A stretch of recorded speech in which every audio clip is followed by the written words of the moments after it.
Okay, great. So we are recording. We're going to go ahead and start with inventory management best practices.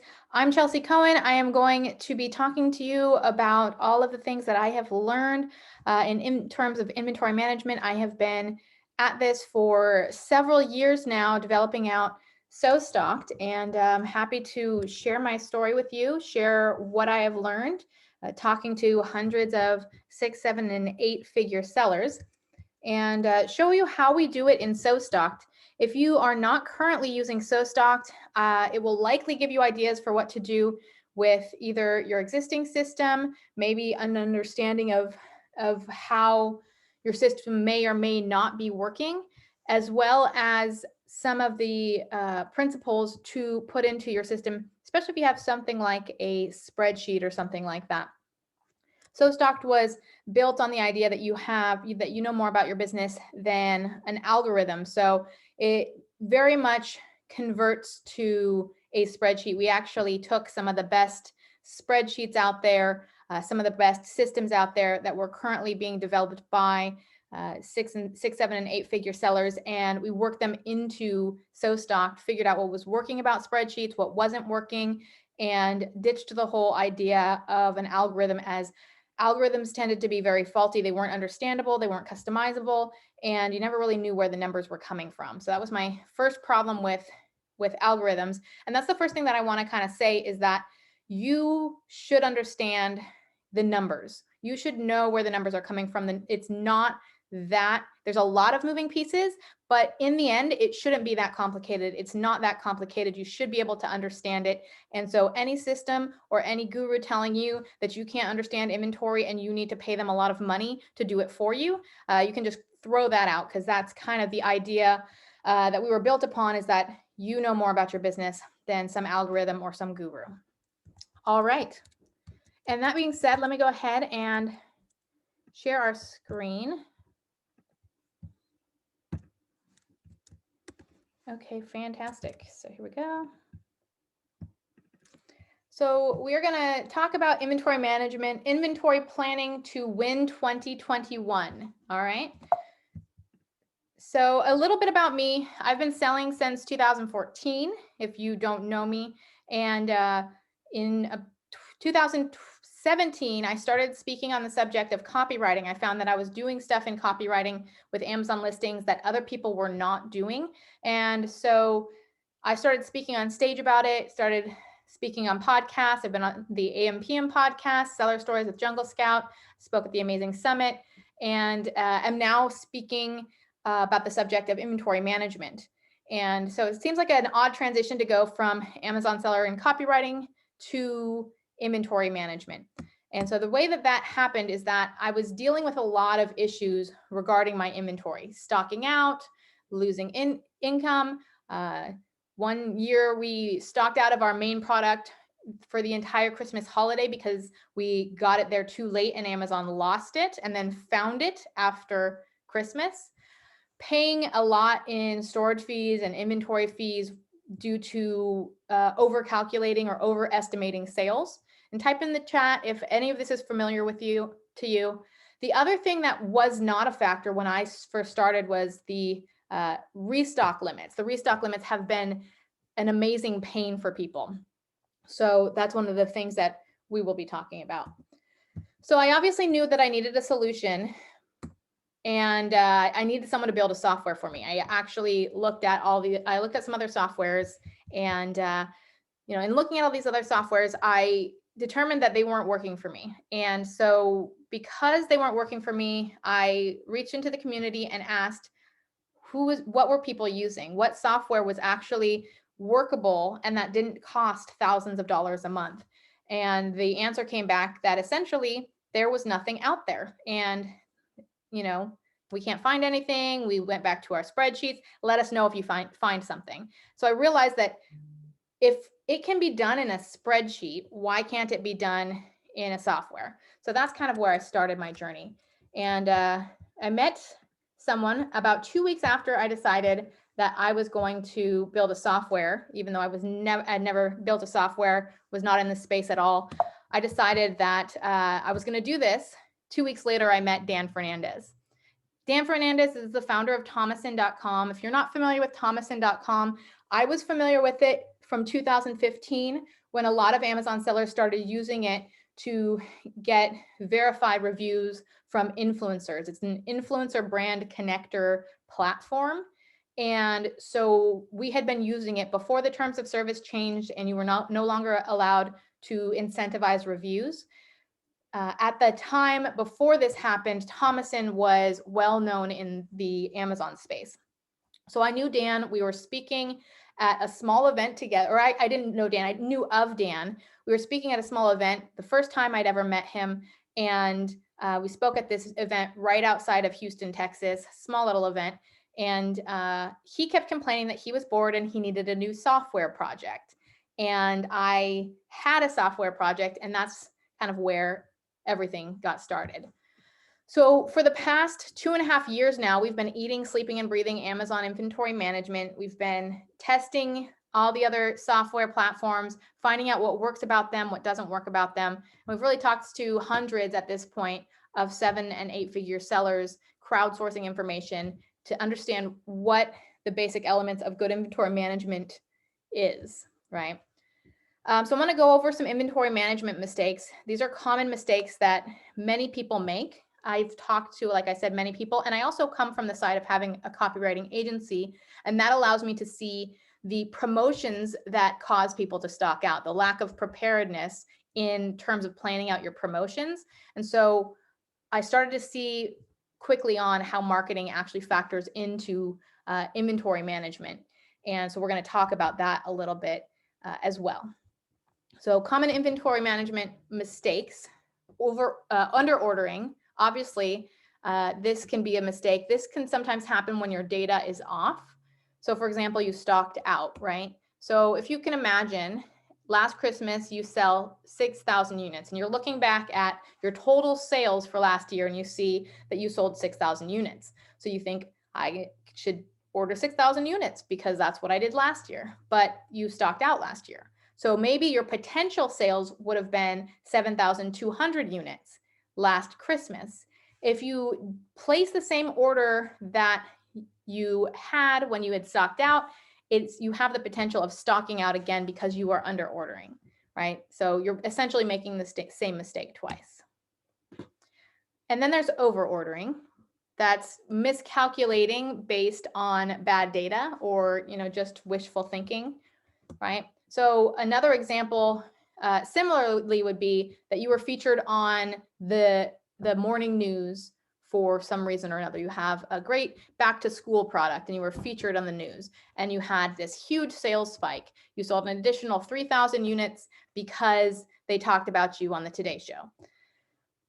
Well, you look at that same period of time next year and you don't have a media spot. You don't have that planned. So you might over order by 3,000 units because you really should have sold 7,000 units if you hadn't had that media opportunity.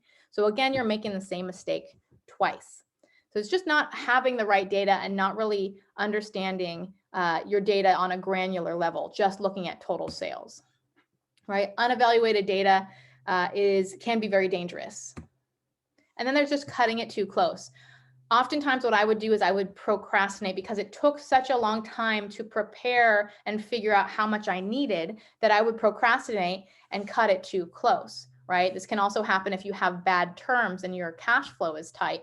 You might cut it too close because you don't want to have to go pay your supplier right away. And so you're hoping that sales will pick up or something like that. But in either way, it's cutting it too close and it actually hurts your cash flow even more when you cause a stock out because of this. So we'll talk about inventory best practices. So the first thing that we do is an adjusted velocity. So instead of using your monthly sales total, you should be using a daily velocity that is adjusted to remove sales spikes and stockouts. So an adjusted velocity works like this. You have your averages. You don't look at your monthly sales. You look at your averages, right? So in 30 days, what is the average number of sales? And then you look at, you can also look at last year's sales. What were my last year's sales? And then you remove the sales spikes, you remove stockouts, you remove deep discounts, and you can even add growth trends. So you are actually forecasting based on true data. So it sounds very complicated and there's a lot of moving pieces. So what I'm going to do is I'm going to show you what that looks like in our system. And this is something that you can figure out in a spreadsheet as well. Okay, so in our system, essentially what you would be doing is you would have a velocity, right? And I'm going to turn off a couple of these things here. So you have a growth trend, right? You can include growth trends if you want. A lot of times people include growth trends when they're using last year's sales. But what we're going to start with is looking at your daily velocity. So for example, you can take your 30-day velocity, your 30 days worth of sales. And this is factoring out stockouts. So it's going to give you this number based on removing those stockouts. So if in 30 days you were stocked out 10 of those days, it's going to look at the 20 days you were in stock and divide it by 20 days and give you your adjusted velocity. That's why we call it adjusted velocity. It's adjusted for stockouts and it's adjusted for sales spikes as well.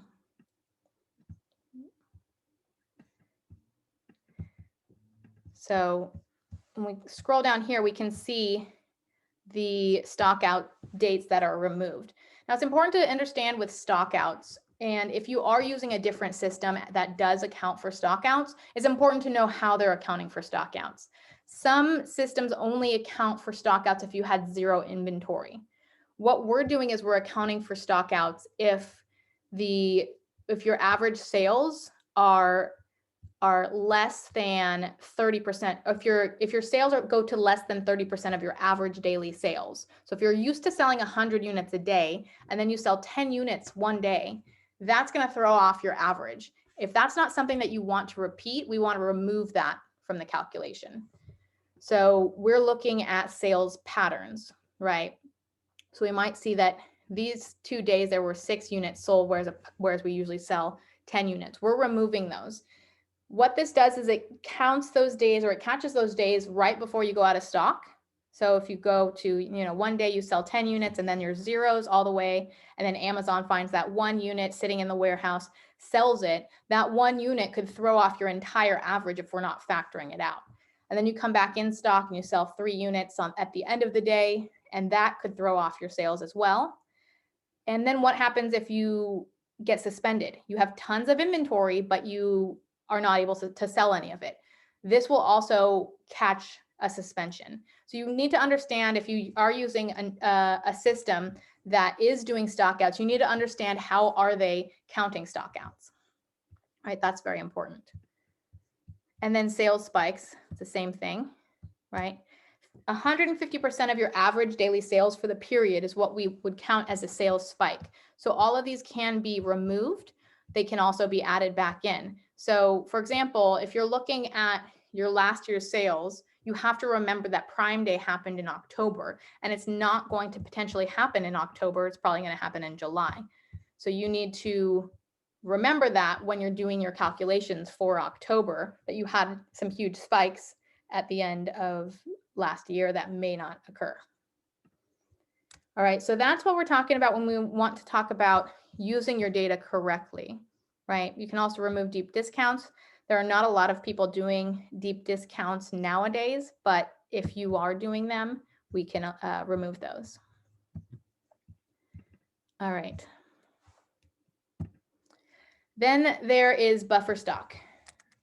So buffer stock is like a false zero. Buffer stock is that little bit of extra cushion that you have, so that we're not telling you to ship inventory so that it arrives before you hit zero. We're telling you to ship inventory so that it arrives before you hit whatever your buffer stock is.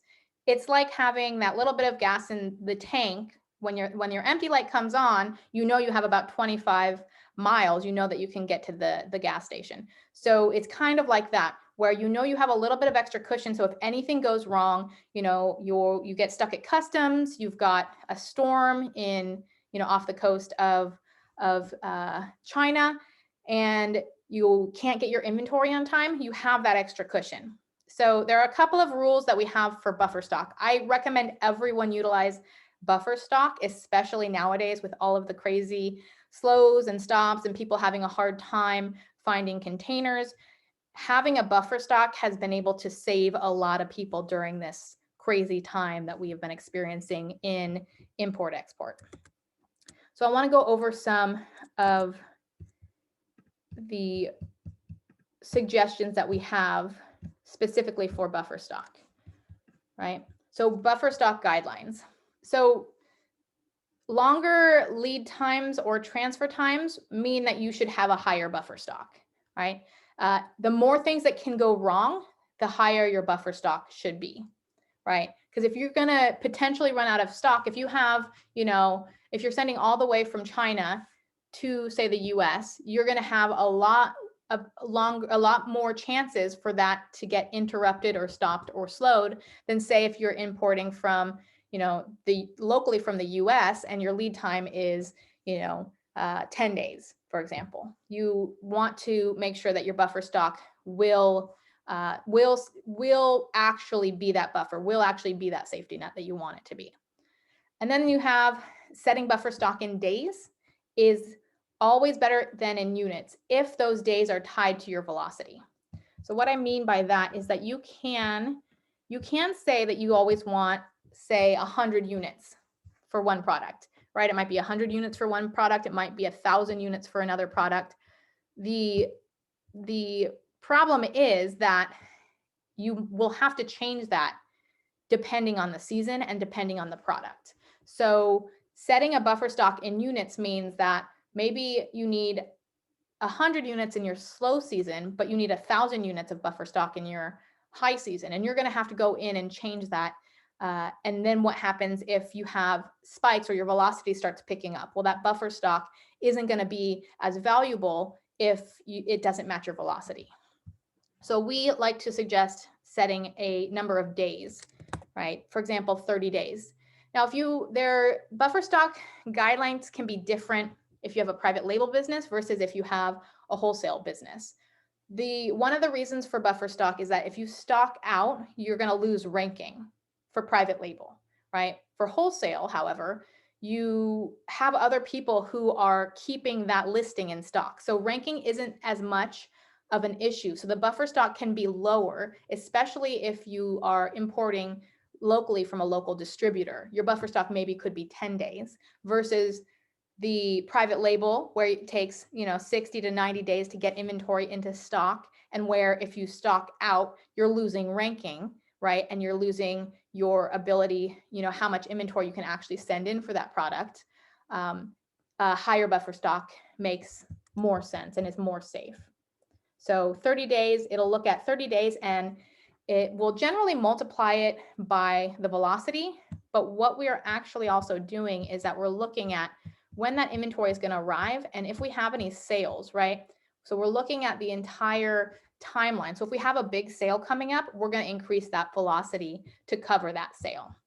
So whenever we, are using this system, we're always looking at what are our future marketing plans as well. We're not just looking at 30 days multiplied by, the daily velocity. All right.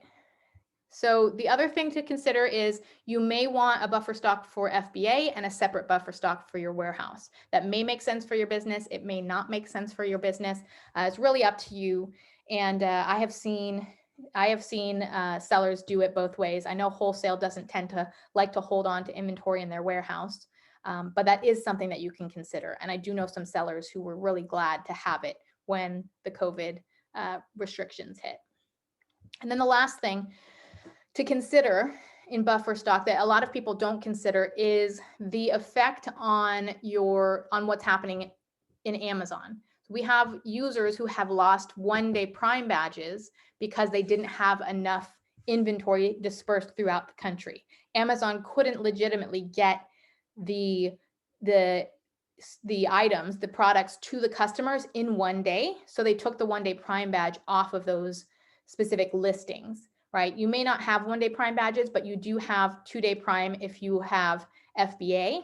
And if you don't have enough of a dispersal, it's possible that it's not that you'll necessarily lose the Prime badge, but it is possible that you will see maybe, there's a concept of geo ranking, maybe in the Midwest, if you don't have inventory in the Midwest, your ranking will start to kind of slide a little bit. Additionally, if you are bidding on the same keywords as your competitor and someone in the Midwest types in those keywords, that bid more likely would go to someone who has inventory in that area. And so these are some of the things that, although we don't know exactly what goes into the Amazon algorithm, these are some of the things that have been seen or have been kind of guessed at by some of the smart Amazon minds out there. So something to keep in mind, if you do see your stock going down and you do see your sales going down, that might be a factor, right? All right, and then we have MinMax Restocking. So MinMax Restocking is a great way to really define the guidelines of your inventory, right? So what I wanted to share about MinMax Restocking is essentially MinMax Restocking would be setting your buffer stock. That's one thing. We just talked about buffer stock.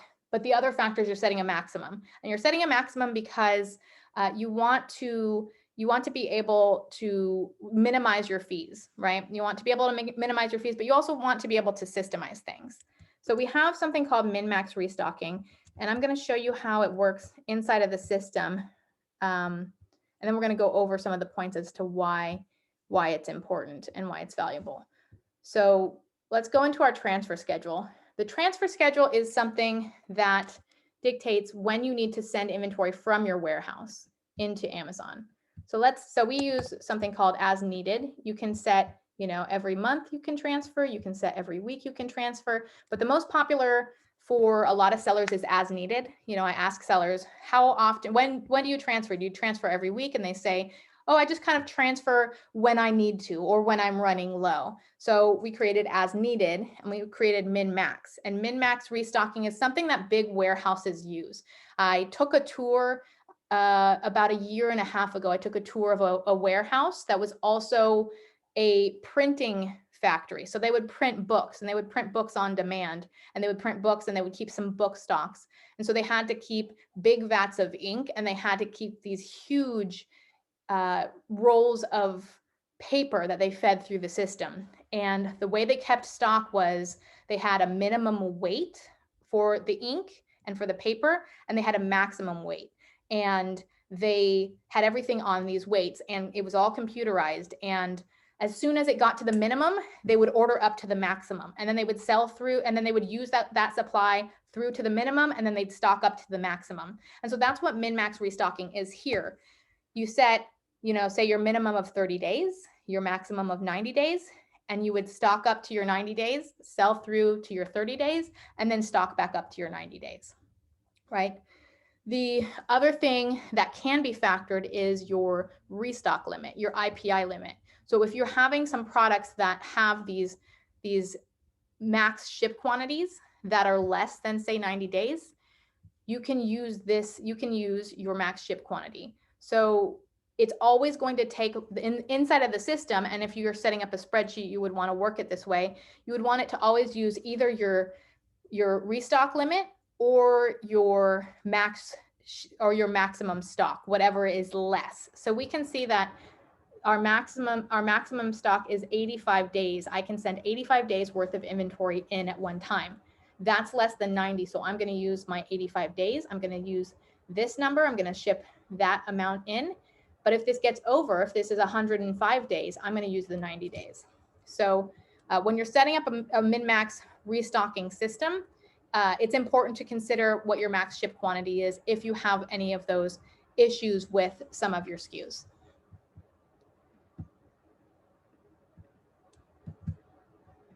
All right, so some of the benefits of MinMax restocking. So you're optimizing your inventory levels. You're reducing your stockouts because you've got that minimum. You're reducing your fees because you have the maximum. And then you're also, I think, very importantly, you are setting systems for ordering and for transferring so that you can easily delegate the task to a VA.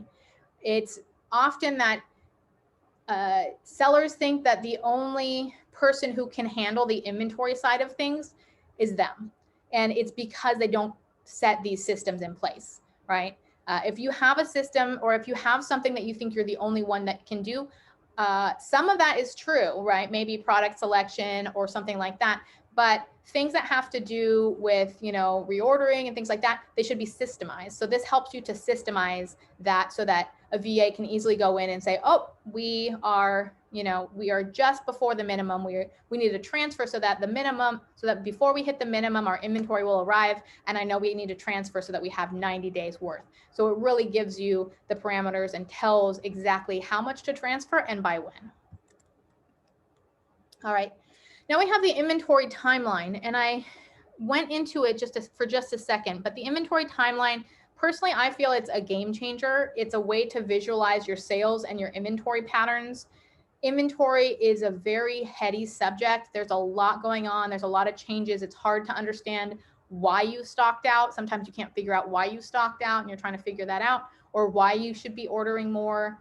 And so what it does is it helps you to visualize and to plan out your inventory. So what that looks like over here in our system, and this is something that you would build out inside of a spreadsheet, perhaps, for every single SKU, right? You have your warehouse inventory, you have your FBA inventory, and you have your velocity. And it will show your FBA inventory, including reserve. That's very important. You need to include reserve inventory, but minus out the customer orders, because if I didn't include the reserve inventory, I have in this, I have over 2,000 units that are checking into Amazon, and yet only 580 units. I would have thought I had to ship something if I didn't have the reserve inventory in there. And then any orders, you can see any orders that are currently arriving. You can see your inventory going down over time.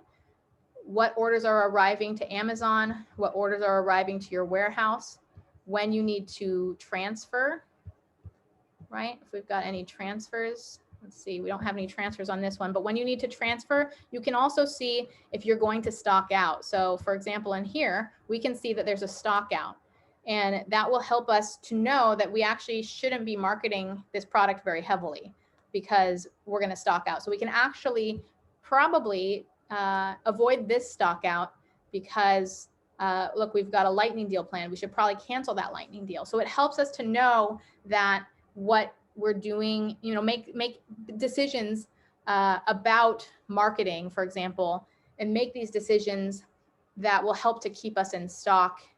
And instead of paying the high fee for the lightning deal and discounting our product on the lightning deal, let's instead cancel that lightning deal, keep all of the inventory and sell it at full price and make more profit, right? It'll also, you can also mark which days on the calendar are, say, for example, Chinese New Year. Your factory can't work on Chinese New Year. So those are the days inside of your lead time that you actually have to increase. You either have to increase your order or you have to order earlier, and you have to make sure that you have enough inventory to get you through that period.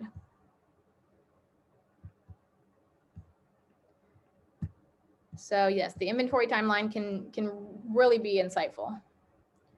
So the benefits: tracking your inventory changes over time, visualizing patterns, foreseeing stockouts, knowing when you need to place orders and transfers, getting a daily inventory count, and then knowing when your inventory is going to arrive. That was a big question for me. I would always wonder, when is my inventory going to be arriving, right?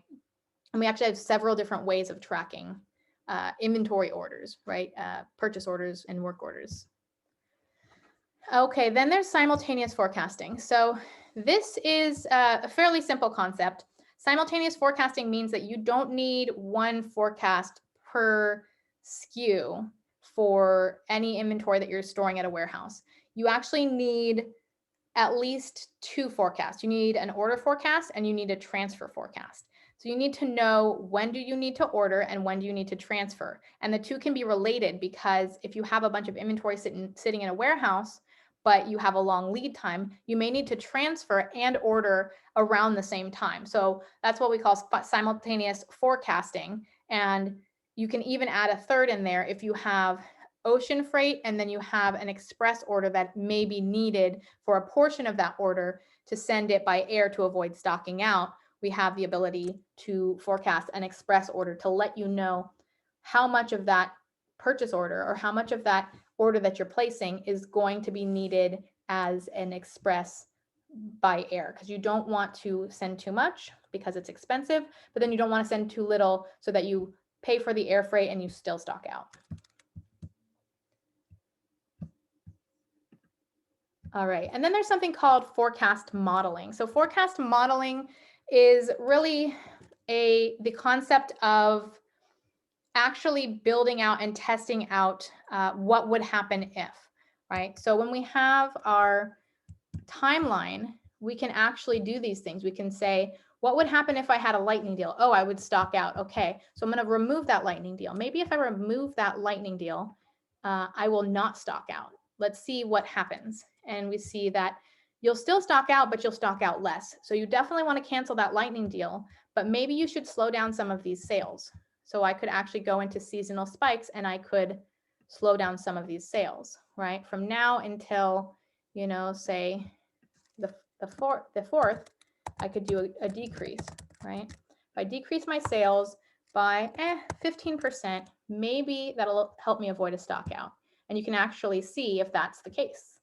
And it'll help a little bit, but it won't fully. So you'll have to slow your sales down a little bit more, but it gives you an idea of how you can use the tool to be able to determine what needs to happen, not just on the inventory side, but also on the marketing side, right? If you've got products that are going to stock out, you need to tell your marketing team about that, because they're going to just keep marketing and marketing and marketing, and they're not going to catch or test the inventory and see, is the inventory, can the inventory afford that marketing?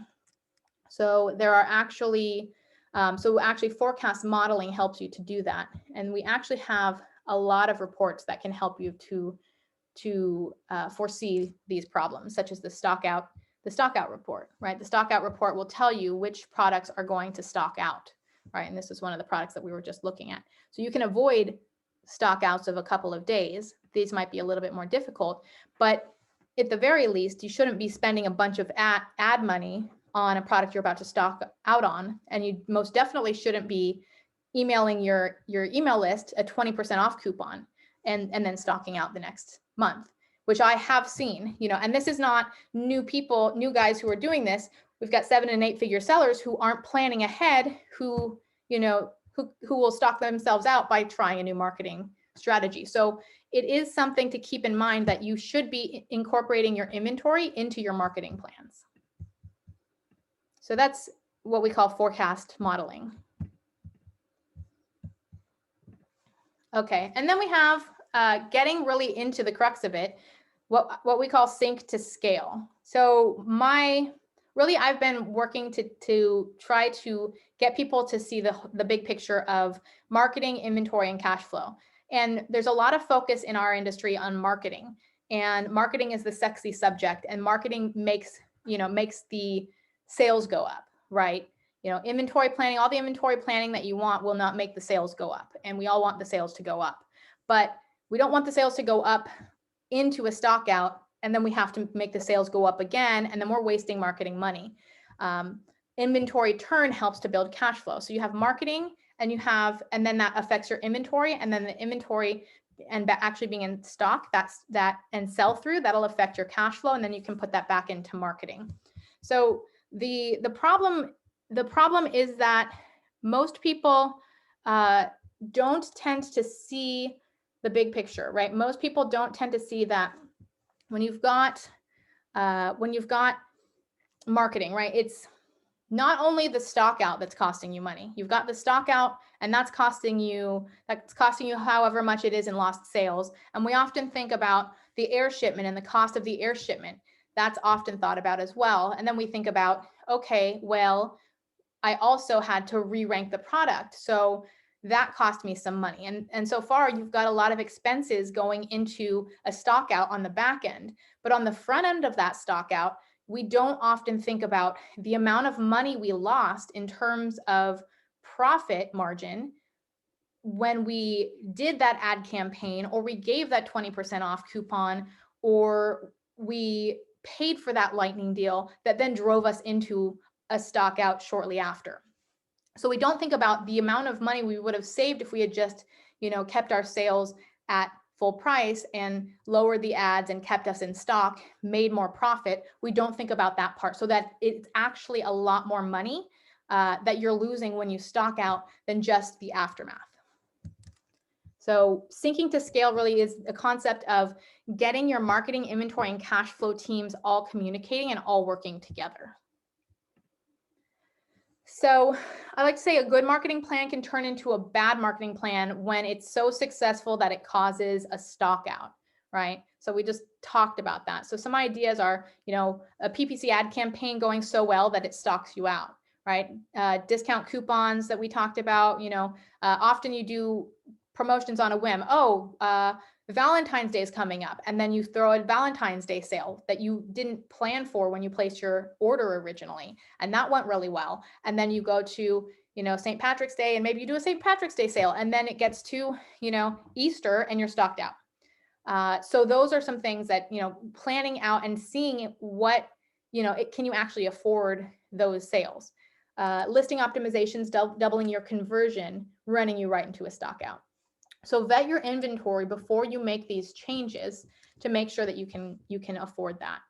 So for example, some of the things that you can do when you're actually looking at doing a promotion, you can come into that particular SKU and you can, add the 10% on top, or say 20%. Does this product have enough inventory for 20%? And you actually can see the stockouts happen right there, right after you plug it in. The stockouts will show up, right? Same thing with lightning deals. Can you afford a lightning deal? Say maybe 2 months from now. Can you afford, 500 units? If you can afford 500 units, that's great. It might tell you that you have to place a bigger order, right? So that you can actually afford that 500 units. But the order's arriving, and then here's the 500 units broken up into 2 pieces, right? So it will allow you to track all of this, right? So the whole idea is you start with the idea of marketing informing inventory, right? Marketing-led inventory planning. So you get all the marketing plans from your marketing team, and you plug them in. And then the inventory team should come back and say, we can do it, we can't, these SKUs are good, these 2 SKUs are about to run out of stock, so you actually need to slow down sales. And just basically the marketing team is sending a plan to the inventory team. The inventory team is using that to further plan. They might have to increase the orders based on the marketing team. So the next order, they have to increase, say, by 10% if they want to fulfill the marketing team's desires to scale, right? So really, when you're in an inventory-based business, the thing that you have to think about is when you don't have inventory, you can't make sales, obviously. So when you're in an inventory-based business, when you're out of inventory, you're essentially out of business. So you really need to do that extra planning, not just from the marketing team giving data to the inventory team and then the inventory team letting them know what's happening. But the other thing that I've started to talk about and teach about in terms of truly scaling is what I like to call marketing across your entire catalog. We often focus primarily on our hero products, right? We always want the hero products to be in stock. We always pay attention to that. That's important. But what about the rest of our catalog? We've got a marketing team and they're really good at doing what they're doing, but maybe they have some extra time. They should be working to increase cash flow, right? So they obviously want to move the hero product, but what about those products that are just sitting there? What about your overstock? What about your slow moving products? Are those things that can be marketed? So one of the things that we are doing is essentially, I don't call it inventory-led marketing, but inventory-minded marketing. So some of the reports that we've been actually encouraging our users to build out you have the ability to build out reports. So we have these reports that are built out. There's a filtering system inside of most of the sections, right? The order section, the inventory section, the forecasting section. We have these dashboards, right? And they show different columns. You can move the different columns around. You can turn them on, turn them off. And then you can also change your grouping and you can do your filtering. And the filtering is one of the most powerful portions of the system in terms of your data, because there's so much data that you can get overwhelmed and not really know what you're looking at, not really know what to focus on, right? So one of the things that we have is I was showing you before, the Stockout's future. This report is a report that you should be sending to your team, right? You can send it on a weekly basis, on a monthly basis, whatever works for you. But those particular reports should allow your marketing team to know that those are off limits and actually try to stop the product from stocking out, right? You could even send this on a daily basis during a time when it's stocking out, so you can see whether it's improving or not. So there's Stockout's future. Another one that I would send them would be an overstock report. The Stockouts is a default report that we have. Overstock is one that you would build out. It's looking at your days left on Amazon, and we put days left on Amazon is greater than 90.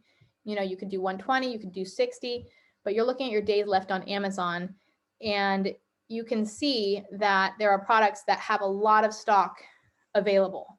You send this report to your marketing team, they can start moving these products. They can, they realize that you can actually afford a lot more in terms of inventory. You have a lot of inventory, so you can afford to do a lot more marketing with those products and maybe revive them, maybe get those products moving faster, maybe increase the ranking.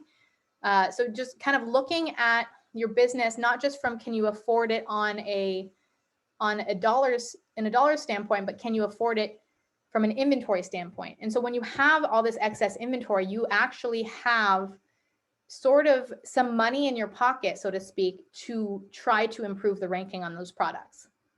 You have that extra cushion because you're either going to spend it on storage fees and long-term storage fees, or you're going to spend it in sales and inventory, trying to at least get it to be moving a bit faster. And then the last one would be a liquidation report. So this would be your adjusted sales velocity is below, whatever it is for you, 5 units a day. Those are the ones that you send to your team and you say, get these ones moving faster. Get these either moving faster. You can either improve this product and we'll keep it, or you move it and we'll move on and you just liquidate it, drop the price. I don't care. Get that cash back. Let's put it into something that's actually going to make me some money. So those are some of the reports that we're offering or advising people to use that are really going to help you to increase your cash flow. Because our mission in terms of SoStock is not just to keep you in stock, but also to see how you can improve your cash flow, which is why we're going to be launching a cash flow portion of the tool. We're going to have a cash flow portion later this year. And then also to save money, right? You want to save money on air freight. You want to save money on not stocking out. We have people, one of our users went from $1.20 per unit with air freight to 45 to 55 cents per unit by ocean. And she was regularly shipping by air and then started regularly shipping by ocean because she got organized, right? So that's 65 cents, 65 to 75 cents in savings for every single unit. If you're, selling, say, 5,000 units a month on average, that's a huge amount of money that you are saving in terms of really getting your inventory squared away and properly managed. And then beyond that, we'll be getting into logistics, because there's a lot of money that you can save by making slight tweaks. For example, changing your terms with your supplier, changing the frequency with which you place your shipping orders, changing the amount of units that are in a carton. That can save you a lot on the per carton fees. So all of those little things, we want to we're basically going to be building a system so that you can see how much those changes are going to affect your business. I did an analysis on one of my products, and saw that if I changed from 6 units per carton to 10 units per carton over a year's worth of time, it would save me over $8,000 just by changing the units per carton. So all of those things, that's money that you can get back in your business simply by making these slight changes. So in terms of, we have forecast modeling, we really want to get into cash flow modeling and logistics modeling and finding all of the ways that you can retain that money that you're making. So getting off into it, I get excited about the subject of really getting, your forecasting, your inventory management, and your marketing and cash flow sunk up, right? Okay, so the last thing that I'm going to talk about very briefly is the seller stockout cycle that you're probably all unfortunately familiar with. That goes a little something like this. Amazon takes weeks to receive your shipment. Your product stocks out while waiting for Amazon to check it in. Your 30-day sales are lower due to the stock out. Your restock limit is decreased, reducing the amount of inventory you can send to Amazon. Then Amazon takes weeks to check in that shipment, and you create a dwindling spiral stock out cycle, right? So I'm going to just give you a couple of tips. I do think that Amazon, well, obviously staying in stock is important. So I think that Amazon is really trying to be a distribution channel. They're not wanting to store your products. So they just send the products and you need to ship it. You need to send the products to Amazon. They want to ship it out. They don't want you storing it. So they're making it very hard for people to store things at Amazon. So having a backup plan is very important. I think you should have a backup facility to send in your replenishment, as well as a facility for fulfillment. So even if you're not planning on doing fulfillment, having a backup fulfillment is important. So why would it be important, right? Why would it be important to set up warehousing and transfer systems? The reason that it would be important would be because Amazon, when they're tracking your restock limits, that's all predicated on your 30 days worth of sales. So if you stock out, obviously your limits are going to decrease. The way to maintain these limits, even when you're stocked out at Amazon, is to supplement with FBM. Even if it shortens, even if it lowers your margins, it will keep your limits at a better range. So using those limits and keeping those limits high needs to be extremely important. For some people, it's very expensive, but even if the margins are very, very slim with that, maintaining that restock will help you to avoid that dwindling stock out cycle. So having a warehouse that can fulfill becomes important. Luckily, we didn't have to do any of that, but we did have a backup warehouse that would be able to. It sends out our stuff on the one side of the warehouse. It sends out the cartons and the pallets to Amazon, and then the other side of the warehouse, it can do single straight to customer direct fulfillment. So that's a very key factor to include into your business. And if you're interested in a list, you can I can send one out. I'll send out a warehousing list at the end of this call once the replay is ready. Let's see. I got a note saying that the audio keeps dropping out, unfortunately. Okay, and then there's a question here. So question here says, for transfers, can you put a lead time on a 3PL? You can put a lead time on a 3PL. It is all 3PLs would have the same lead time. We will be building in a system to allow for different lead times per warehouse. We don't have that yet, but it's definitely in the works. Okay. We're just wrapping up here. Okay, so just to wrap up, so when you're putting an inventory solution together, you want to make sure that you're removing sales spikes, you're removing stock outs, factoring in your marketing, such as lightning deals, seasonality, which we do also project and allow seasonality to be projected. inside of the system, which is one thing that surprisingly a lot of systems don't do. They don't do seasonality. So we look at last year's sales, and you can use last year's sales data. And then tracking all of your orders and transfers, right? We have a tracking system. I would say, I'm just going to jump over into SoStock. Some people, Airtable was the thing that we originally, that was an original inspiration. And Kanban view was one of the things that we adopted. Kanban view with filtering. So if you want to see what arrived 15 days ago, you can filter and only show what arrived 15 days ago based on that filtering. But Trello is another way that people track it, Airtable. But this Kanban view becomes very helpful because then you know exactly where your stuff is. Where is it coming from? Where is it going? How's it traveling? You know, when is it going to arrive? When is it going to leave production? How much did it cost? All of that stuff. So it becomes important to really track your orders and your transfers. Get reorder alerts if you can. That's one of the things our system does. But if you don't have the system, creating some sort of an alert or a reminder system inside of maybe a calendar would help.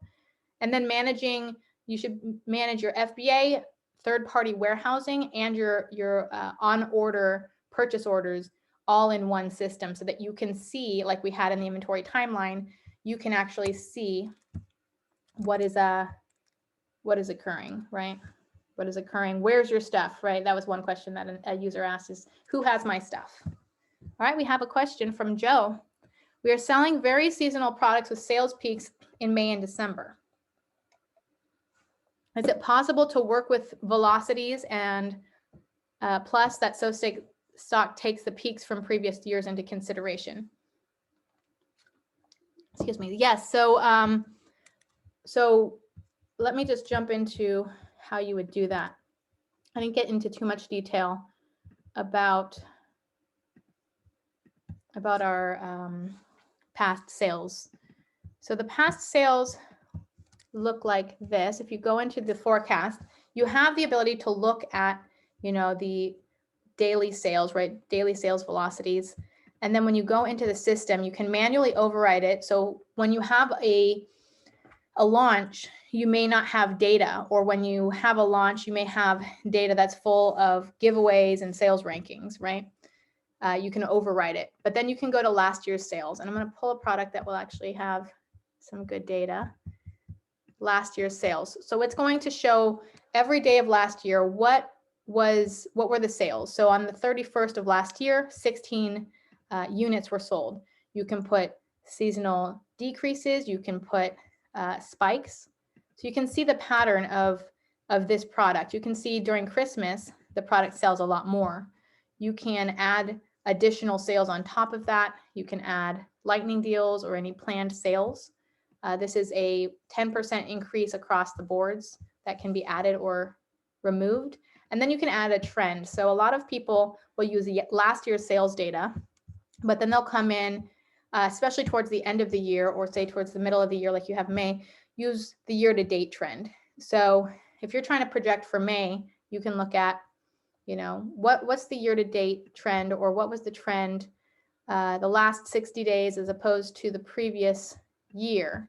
And there's a 14% increase in sales for that period. That can be applied to last year's sales, and you can put last year's sales, add the trend, and then any additional things that you want to build on top of it. So that's how the seasonality works for our particular tool, is to grab last year, use last year as a model and a base, and then build on top of it. So hopefully that answers that question.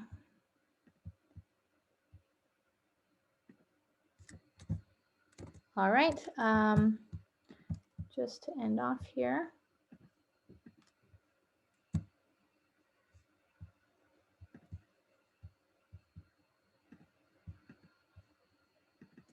Okay, so lastly, we have SoStocked is available right now for $79 per month, and that's a lifetime deal. You can go to sostocked.com to sign up for that.